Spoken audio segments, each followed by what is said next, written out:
الإمام ما يكونش له ظل، الإمام الشيعي يعني زي الشيخ. وأنه بشر ملكي سماوي إلهي. والله الكلام ده مفهوم عن كلام الواد إبراهيم الدسوقي، مش كده؟ توتوت متوت. له بشر ملكي سماوي إلهي وروح قدسي علي ونور جلي وسر خفي، فهو ملكي بالذات إلهي الصفات. ما هي دي اللي أنا الله والله أعلم، ملكي الذات إلهي الصفات. ما هو ده الناسوت واللاهوت، إن سيدنا عيسى ابن الرب فيه حتة من الناسوت البشر وحتة من اللاهوت. إيه قطعت ولا إيه؟ لا عندنا مشكلة. عندك أنت؟ ما مش لوحدك، ده أصل الليلة اللي جاية الليلة الكبيرة بتاع إبراهيم الدسوقي. بركاته يعني؟ لعناته. لعناته لازم تؤمن به وإلا زائد الحسنات عالم بالمغيبات. الكتاب اسمه إلزام الناصب جزء 1/54. أنا بقول للي أحمد عمر المفروض يكون قريه، لأنه كان مشرف مساعد وما قريش حاجة. أخرج شيخ الفقهاء والمحدثين، ده اللي أنا كنت جايبه عشان أقرأه على بعض الجحوش، مش الجحوش جمع جحش. يقول أخرج شيخ الفقهاء والمحدثين الحاج علي البزدي الحائري عن محمد بن عبد الله المطهري قال: قصدت حكيمة بنت محمد بعد مضي أبي محمد، أي العسكري الإمام ال11، فراح لبنت العسكري الإمام ال11 أسألها عن الحجة وما قد اختلف فيه الناس من الحيرة التي هم فيها. يقول لك الإمام الغائب، وسيدنا الشيخ الله يرحمه البر كان يقول الوهم الغائب. فقلت: يا مولاتي، هل كان للحسن ولد؟ الحسن اللي غاب في السرداب وهو سنه 3 سنين زي ما يجي كده. لا، بتقول له هو الحسن خلف؟ فتبسمت اللي هي الست كريمة اللي هي جدة المحروس، ثم قالت: إذا لم يكن للحسن، أنا ما شفتهاش طبعا، إنما هي دي لازم تتقال للي عايز يعمل سيناريو. إذا لم يكن للحسن عاقب فمن الحجة بعده؟ الحجة دي متسلسلة، فلازم يبقى ده يا ست ده مختفي مخطوف من سن 3 سنين وبيقولوا دخل السرداب وله عقب.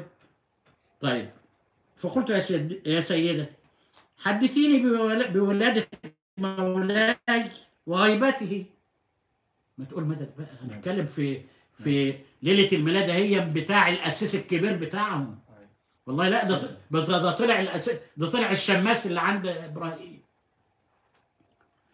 فقالت: نعم، كانت لي جارية، ده عمته عمة الحسن، كانت لي جارية اسمها نرجس، زارني ابن أخي وأقبل يحض النظر فيها. كان بتاع النسوان، الجارية حلوة وقاعد يبدو فعمال يبص. لا شوف بقى الوحي بقى. وأقبل يحض النظر إليها، أنا بقى بين قوسين قلت نظر عبادة طبعا، فدي من عندي وموجودة في الرسالة. قاعد يبص وبيحفلق في خاصة خط جرينتش والبتوع الرومانات، ده طبعا نظر عبادة. فقلت له، ده لابن أخيها: يا سيدي، لعلك هويتها فأرسلها لك. شفت عينيه زيها بصباص. لو هو خدام عندك واحد دخل وعمل كده هتسيبه يقعد؟ بس من غير ما تضربه الجزمة؟ لا، ده الصايع ده عمته قالت له: عجبتك؟ لعلك هويتها أرسلها لك. فقال: لا، لكن أتعجب منها بس. بيبصبص. فقلت: وما أعجبك؟ فقال: اسمع بقى تلامذة إبراهيم الدسوقي والبدوي. بتقول له: إيه اللي عجبك فيها؟ فقال: سيخرج منها ولد كريم على الله عز وجل، الذي يملأ الله به الأرض عدلا وقسطا كما ملئت جورا وظلما. فقلت: فأرسلها لك يا سيدي. فقال: أستأذن في ذلك أبي. بقول ابن المعصوم اللي بيتوسل بالمعصوم بمعصومة مثله. قال لها: أستأذن أبويا مين؟ أبو محمد العسكري. قالت: فلبست ثيابي، لأن أبوها يجي، أبو اللي مات. وأتيت منزل أبي الحسن فسلمت وجلست، فبدأني وقال: حكيمة ابعثي بنرجس إلى ابن أبو محمد. شوف الغيب يعني. راحت لأبوه، مستأذن. طب راحت تشتكي إن ابنك عينه زايغة؟ لا، ده رايحة وانكسر. قال لها: نرجس ودي البت للولد. قالت: فقلت: يا سيدي على هذا قصدتك أن أستأذنك في ذلك. فقال: يا مباركة، نرجس من دلوقتي بقت اسمها المباركة، يا مباركة، إن الله تبارك وتعالى أحب أن يشركك في الأجر. يعني تشتغل إيه؟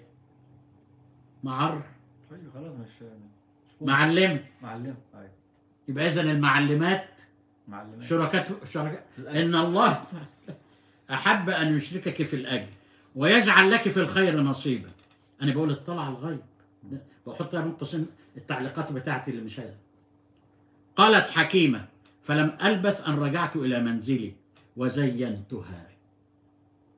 بيسموها المشاطة ما شاء الله. أو الحفافة، بتعمل بالفتلة والعسلية يعني. توفيق. ووهبتها لأبي محمد، وجمعت بينها وبينها في منزلي. ده معرب فوق طب ما يروح بقى يجيب شقة بقى في أي فندق. وجمعت بين فأنا بقول من قوسين قودة ومعلمة. ما هو ولا أحمد كان بيلم عايز دي كان بياخد عليها 500 جنيه يوم. المشرف بياخد 1000 والمشرف المتابع 500. فأقام عندي أياما ثم مضى إلى والده ووجهت بها معه.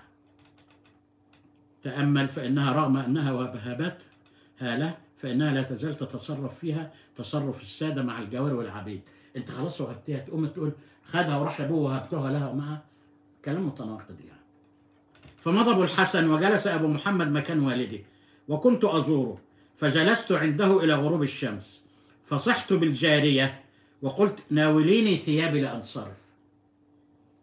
لا استنى بقى اديلها 10 كمان. مش مشكلة بقى. فقال، قلت النصاب الكذاب: يا عمتاه تبيتي هكذا، تبيتي، قلت هكذا عندنا. ده لسه ما نطش الا امبارح بس.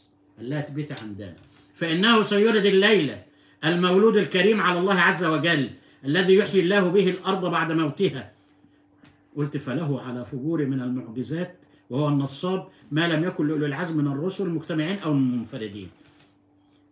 فقلت: يا سيدي ولست أدري أرى بنرجس أي حمل. فقال: من من يا سيدي؟ بيقول لها يولد لنا الليل. قالت: من من يا سيدي؟ قال لها: من نرجس. كان المفروض أكتب أقول أيوه ويشحر برضه منين يا من نرجس. ده أنت لسه ما جيت، لا ده امبارح. فقال: من نرجس لا من غيرها. أقول بقى ماذا؟ قالت: فوثبت إلى نرجس فقلبتها ظهرا لبطن، يا سمكة، فلم أرى بها أثرا من حمل. فعدت إليه فأخبرته بما فعلت. أنا قلبتها. ما فيهاش حاجة لسه امبارح. ومعنى قلبتها يعني عارف الداية؟ ايوه. مش عايز أقول أكتر من كده. ما أعرفش كان فيه جوانتات ولا لا. هي قلبتها خلاص. ما لقتش. تطمن. أنا قلبتها، ما تقولش يا جاموسة. فلم أجد حملا. فعدت إليه فأخبر بما فعلت.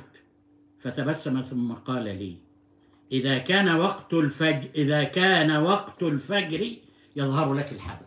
الحبل مش يظهر الحمل عندهم بالساعات، بالثواني. مش عبد الحليم قال كده بالساعة يا حبيبي.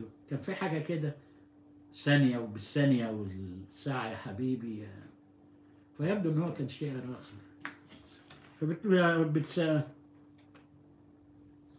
فبتقول إيه؟ بيقول لها إيه؟ إذا كان وقت الفجر هيظهر لك الحبل، لأن مثلها مثل أم موسى، لم يظهر بها الحمل ولم يعلم بها